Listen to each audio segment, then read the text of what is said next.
do you like me now?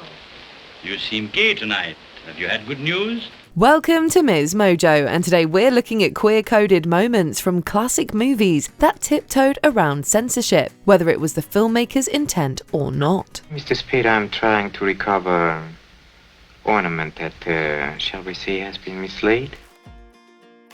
Number 10. Ain't There Anyone Here for Love? Gentlemen Prefer Blondes. This 1953 musical helped solidify Marilyn Monroe as a screen icon, although co-star Jane Russell doesn't get nearly as much attention as she deserves. To a degree, this is reflected in Russell's number, Ain't There Anyone Here for Love. You mean to tell me you eat at 6 and have to be in bed at 9? That's right.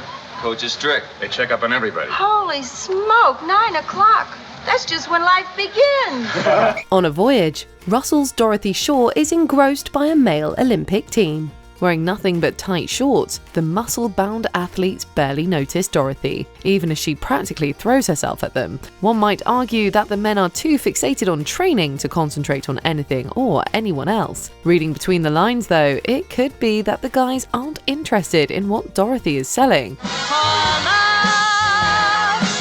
Crazy Ex-Girlfriend did a parody of Gentlemen Prefer Blondes, with one particular lyric summing this scene up. Lady, we're all gay. We get nothing out of this. Number 9. Monster Meets His Bride, Bride of Frankenstein. Director James Whale was openly gay when homophobia was rampantly embedded in society. Some interpret 1935's Bride of Frankenstein as an allegory for Whale's personal life. My deepest apologies. Will you ever forgive me? No, I suppose not. Where society views the monster as, well, a monster, Whale paints him in a tragically misunderstood light. Among the few to show the monster kindness is a male hermit, with whom he briefly lives. Once they're discovered, the monster is hunted again. This is the fiend that's been murdering half the countryside. Good heavens, man, can't you see? Oh, he's blind. He isn't human. Frankenstein made him out of dead bodies. The monster believes finding a woman will finally make him happy. When his bride rejects him, though, it becomes clear that just because they're both monsters doesn't make them compatible. She hates me, like others. Even in Universal horror movies that Whale didn't direct, like the following year's Dracula's Daughter, there's plenty of queer subtext to sink your teeth into. Number 8. Dressing Room, Calamity Jane. Cross-dressing is a major theme in Calamity Jane, a musical loosely inspired by a real-life frontierswoman. I got a hunch you'd be a passable pretty gal. Well, you can save your hunches for females who get their pictures took in long underwear. I ain't one of them. When Calamity arrives in town, she gets raised eyebrows and a wink from another woman. Looking to recruit a singer, Calamity creeps up on the scantily clad Katie in a dressing room. Calamity gets too close for comfort with Katie, who mistakes her for a man. Gosh almighty, you're the prettiest thing I ever seen.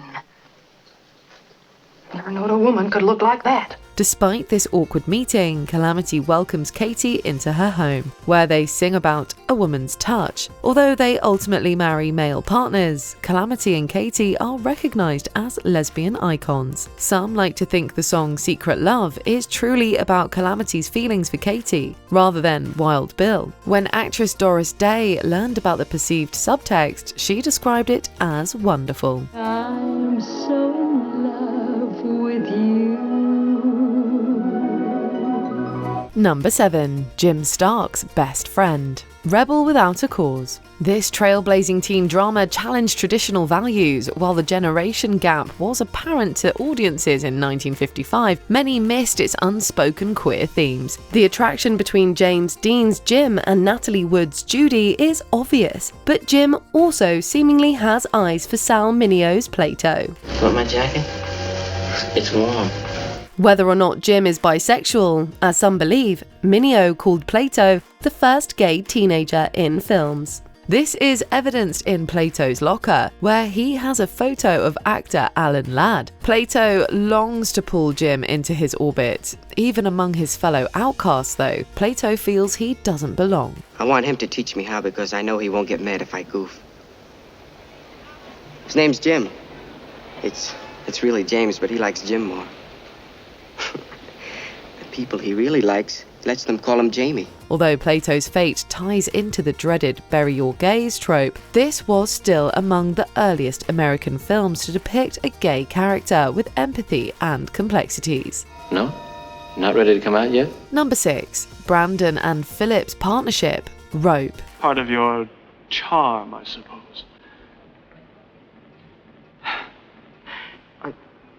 I'm only kidding, Brandon. I obviously can't take it as well as you, so I'm turning on you a little. Queer-coded villains were especially common in the works of Alfred Hitchcock. In 1940's Rebecca, it strongly implied that housekeeper Mrs. Danvers viewed the titular character as more than an employer. Everyone loved her. When she'd finished her bath, she'd go into the bedroom and go over to the dressing table. Then there's 1948's Rope, which centres on two partners in crime, and possibly romantic partners. When Brandon and Philip murder an old classmate, they hide the body in plain sight during a dinner party. If their innuendos are any indication, a dead body isn't the only thing Brandon and Philip are covering up. Can't have everything, can we? We did do it in daytime. According to Farley Granger, who played Philip, it might not have been discussed on set, but everyone supposedly knew the characters were gay. Notably, the story was inspired by the crimes of Leopold and Loeb, who allegedly shared a sexual relationship. A little bit based on Leopold and Loeb, there was definitely a kind of a gay subtext. Was that played down? It was never discussed. Number 5. Ben-Hur and Masala Reunited. Ben-Hur. Charlton Heston was the definition of conservative. While he strongly supported civil rights, his views of the LGBTQIA+ community were complicated. Although he described some queer artists as talented, Heston also allegedly made homophobic statements. Ironically, Heston's most famous role, Judah Ben-Hur, contained gay subtext he was blissfully unaware of while filming. I said I'd come back. I never thought you would. Gore Vidal, who worked on the 1959 epic script, suggested that Ben-Hur and his childhood friend turned adversary, Masala, shared an even deeper connection during their youth. Still close. In every way. I hope so. In Vidal's eyes, Masala wants to pick up where they left off, but Ben-Hur doesn't reciprocate, which is truly at the root of their falling out. Although actor Stephen Boyd and director William Wyler were made aware of the subtext, Heston was kept in the dark. It's an insane world. But in it there is one sanity. The loyalty of old friends. Number 4. A Kiss Goodbye, Wings. This pre-code silent film would go down as the first Best Picture winner at the Academy Awards. That's not the only reason Wings has a special place in the history books. In one of the most emotional scenes, protagonist Jack Powell comforts his dying rival turned friend, David Armstrong.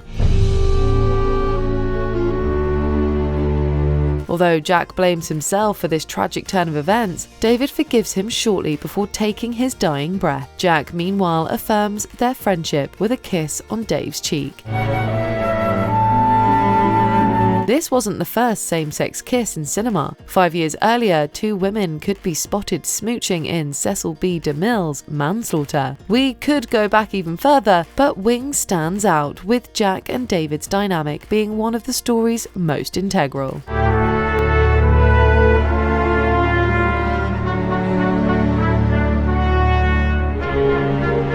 Number 3. When Love Dies, Morocco. From one pre-code kiss to another, this 1930 love story revolves around Marlene Dietrich's Amy and Gary Cooper's Tom. You're pretty brave with women. What's the matter? Don't you like brave men? Perhaps. Of course, Morocco is better remembered for Amy's flirtation with a woman in the crowd. A nightclub performer, Amy doesn't take to the stage in a dress, but rather a top hat and tuxedo. They will tell you the private so-and-so is a Russian prince or an ex-general, that he joined the Legion to forget his past. Don't believe it. Believe it or not, Dietrich's wardrobe was considered controversial at the time, although not as scandalous as the kiss Amy Jamie plants on the lips of a female audience member. May I have this? Of course.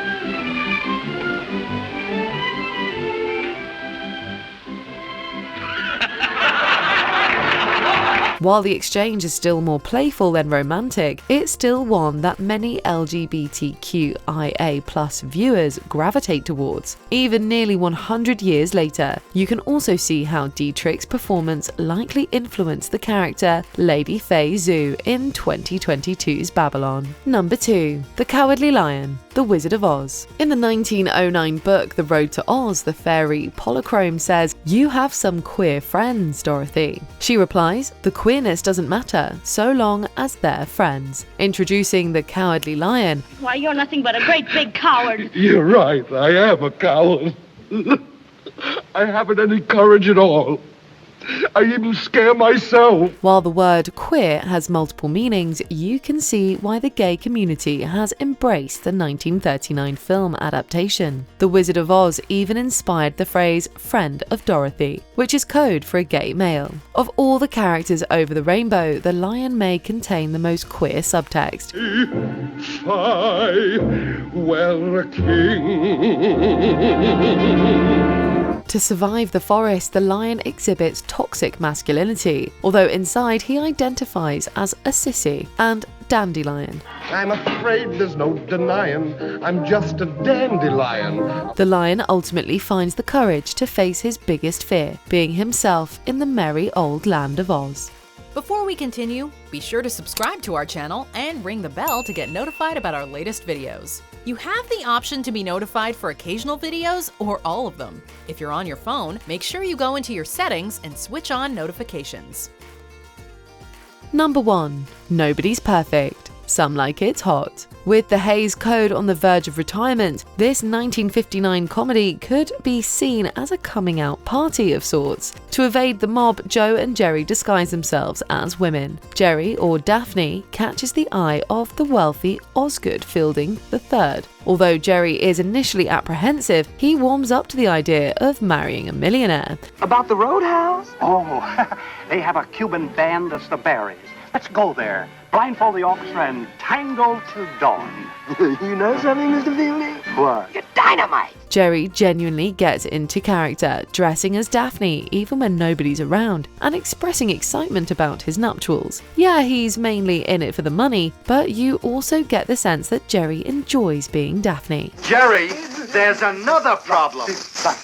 Like, what are you going to do on your honeymoon? We've been discussing that. He wants to go to the Riviera, but I kind of lean towards Niagara Falls. Jerry eventually comes clean to his fiancée, although Osgood doesn't view this revelation as an issue, leading to one of the most iconic closing lines in cinema. But you don't understand, Osgood. I'm a man. Well, nobody's perfect. What are some other classic examples of queer-coded cinema? Let us know in the comments.